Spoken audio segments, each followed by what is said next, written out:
Chronology समझते हैं। Trump ने ट्वीट किया, कहा कि ईरान के साथ प्रोडक्टिव बातचीत हो रही है, अमेरिका मिलिट्री एक्शन नहीं लेगा। अमेरिकी शेयर मार्केट इतना खुश कि क्या बताएं। फिर ईरान से खबर आई कि फेक न्यूज़ मत फैलाओ, ऐसा तो कुछ हुआ ही नहीं है। लेकिन जब तक ये खबर आई, कुछ लोग मार्केट में खूब पैसा बना चुके थे। उसके बाद रिपोर्ट्स आई कि ट्रंप के अनाउंसमेंट से पहले इन्हीं कुछ लोगों ने मार्केट में पैसा लगाया था। इल्जाम है कि ट्रंप ने फाइनेंशियल और ऑयल मार्केट्स को मैनिपुलेट यानी भ्रमित करने की कोशिश की है। ये निकाला जा रहा है ट्रंप के शांति वाले ट्वीट का मतलब। और हम इस बारे में बात इसलिए कर रहे हैं क्योंकि उसी धुन पर आज इंडिया का स्टॉक मार्केट भी सालसा कर रहा है। क्या इसके पीछे की कहानी है, कुछ ही देर में जानेंगे। उसके ऊपर से पहले ये भी है कि जब सब कुछ अनसर्टेन है, वॉर है, स्टॉक मार्केट्स का ये हाल है, तो लोग सोना चांदी खरीदने के बजाय बेच क्यों रहे हैं। सुरक्षा का प्रतीक बना गोल्ड कितना गिरा और इन्वेस्टर क्या करें, ये एक्सपर्ट से जानेंगे। हाय, मैं हूँ श्रुति और आप देख रहे हैं खर्चा पानी। Brought to you by Rajnikandha and Candid.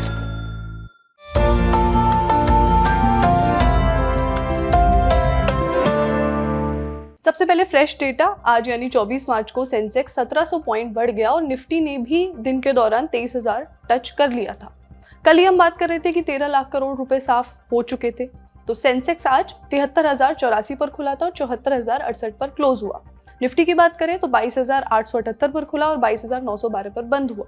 और ये क्यों हुआ? बहुत सारे कारण थे, लेकिन सबसे जरूरी था ट्रंप का शांति भरा उपदेश। 23 मार्च को अमेरिका की सुबह 7:04 पर डोनाल्ड ट्रंप ने अपने social media platform truth social पर एक पोस्ट किया। उन्होंने लिखा कि अमेरिका और ईरान के बीच very good and productive talks यानी बहुत अच्छी और सकारात्मक बातचीत हुई है। ये भी कहा कि उन्होंने डिपार्टमेंट ऑफ वॉर को कहा है कि ईरान के एनर्जी इंफ्रास्ट्रक्चर पर जो हमला प्लान्ड था उसे 5 दिन के लिए टाल दिया जाए। Candid dusting powder, 4 skin problems का एक expert solution. Candid dusting powder, हटा खुजली, लगा कैंडिड। फाइनेंशियल टाइम्स के रिपोर्ट के मुताबिक इस पोस्ट से ठीक 15 मिनट पहले यानी सुबह 6:49 से 6:50 के बीच में सिर्फ 1 मिनट में करीब 6,200 कॉन्ट्रैक्ट्स खरीदे बेचे गए। ये कॉन्ट्रैक्ट्स थे ब्रेंट क्रूड और वेस्ट टेक्सास इंटरमीडिएट के। ये ऑयल के भविष्य में होने वाले दाम पर दाव लगाने का एक तरीका होता है, इसे फ्यूचर्स ट्रेडिंग भी कहते हैं। इन ट्रेडर्स की टोटल वैल्यू थी लगभग $580 मिलियन यानी करीब 5,000 करोड़ रुपए। इतना सारा पैसा सिर्फ 1 मिनट में इन्वेस्ट किया गया, ट्रेड किया गया, ये कहना ज़्यादा बेहतर होगा, और वो भी पोस्ट से ठीक पहले। यही चीज़ लोगों को शक में डाल रही है। इसकी टाइमिंग को लेकर सवाल उठ रहे हैं। जैसे ही ट्रंप का पोस्ट आया, मार्केट ने तुरंत रिएक्ट किया। कच्चे तेल के दाम गिर गए क्योंकि लोगों को लगा कि अगर अमेरिका और ईरान के बीच तनाव कम हो रहा है तो ऑयल सप्लाई में दिक्कत नहीं आएगी। वहीं स्टॉक मार्केट में उल्टा हुआ और अच्छा हुआ। S&P 500 फ्यूचर्स यानी शेयर बाजार का अनुमान लगाने वाला एक इंडिकेटर जो होता है वो और यूरोप के शेयर दोनों ऊपर जाने लगे। बाद में ईरान की संसद के स्पीकर मोहम्मद गालिबाफ ने एक्स पर पोस्ट करके कहा कि ऐसी कोई बातचीत हुई ही नहीं है। उन्होंने इसे फेक न्यूज़ बताया और कहा कि ये खबरें फाइनेंशियल और ऑयल मार्केट्स को इन्फ्लुएंस करने के लिए फैलाई गई हैं ताकि अमेरिका और इजराइल अपनी मुश्किल स्थिति से निकल सके। बस फिर क्या था, मार्केट फिर पलट गया और जैसा जैसा वहाँ हो रहा था उसी का असर पड़ा भारत के स्टॉक मार्केट पर।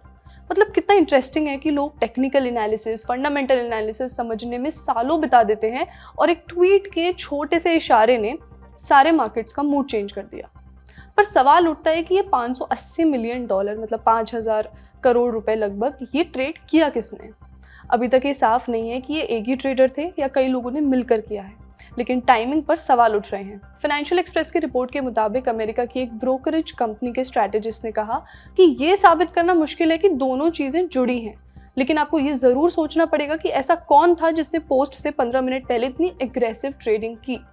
कुछ हेज फंड्स का भी इसमें बयान आया है। एक ट्रेडर ने बताया कि पिछले कुछ महीनों में कई बार बड़े ट्रेड्स बड़े अनाउंसमेंट से ठीक पहले हुए हैं।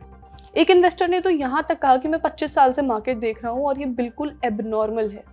सोमवार सुबह है, कोई बड़ा डेटा नहीं है, लेकिन कोई है जिसने आज बहुत पैसा कमा लिया। तो कुल मिलाकर कहानी ये है कि एक पोस्ट, उससे पहले अचानक बड़ा ट्रेड, फिर मार्केट में तेज हलचल, और अब सवाल, क्या ये सिर्फ संयोग था या किसी को पहले से इसके बारे में इंफॉर्मेशन थी? इसका जैसे ही जवाब आता है आपको ज़रूर बताएंगे। फिलहाल ये समझते हैं कि सोने में इन्वेस्ट करें या ना करें, करें तो कब करें, कैसे करें। इस ग्राफ को देखिए, एक स्टीप गिरती हुई लाइन। 2 महीने पहले यही लाइन ऊपर जाने के सारे रिकॉर्ड्स तोड़ चुकी थी। पिछले 10 दिनों का ट्रेंड देखें तो सोने के दाम 10% गिर चुके हैं। साथ में चांदी का ट्रेंड भी देखते हैं।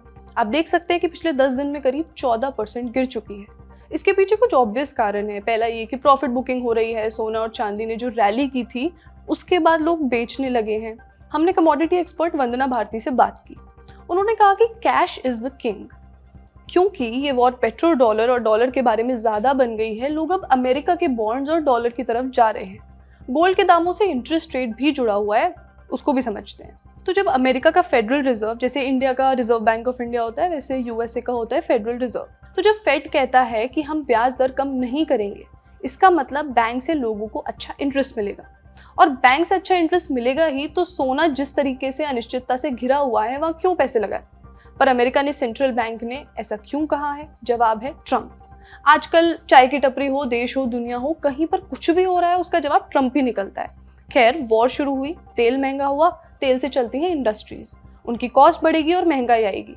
और जब महंगाई आने वाली होती है तो सेंट्रल बैंक्स इंटरेस्ट रेट ऊंची ही रखते हैं, क्योंकि बाजार में ऑलरेडी बहुत पैसा सर्कुलेट होता है। बस इसीलिए सोना चांदी टूट रहा है। और अगर आप ये कहेंगे कि वेनेजुएला वाले वॉर में ऐसा क्यों नहीं हुआ था, तो वो इसलिए क्योंकि वहां से दुनिया के टोटल तेल सप्लाई का बहुत ही कम हिस्सा जाता है, एकदम न के बराबर।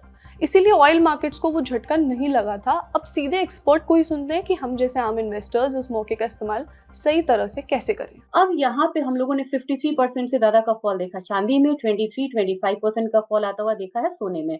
अब यहाँ से इन्वेस्टर्स को क्या यहाँ पैनिक होके निकलना चाहिए, लॉस में यहाँ पे लॉस बुक करना चाहिए, या फिर उनको इंतजार करना चाहिए यहाँ पे स्टैगर्ड वे में निवेश करने का? तो आफ्टर अ कंसोलिडेशन ऑफ से 4 to 7 मंथ्स यहाँ पे हम एक बार फिर से जब गोल्ड में रैली आता हुआ देखेंगे तो वो स्ट्रॉन्गर वे में होगी। अब आप कहेंगे कि इसका रीजन क्या है?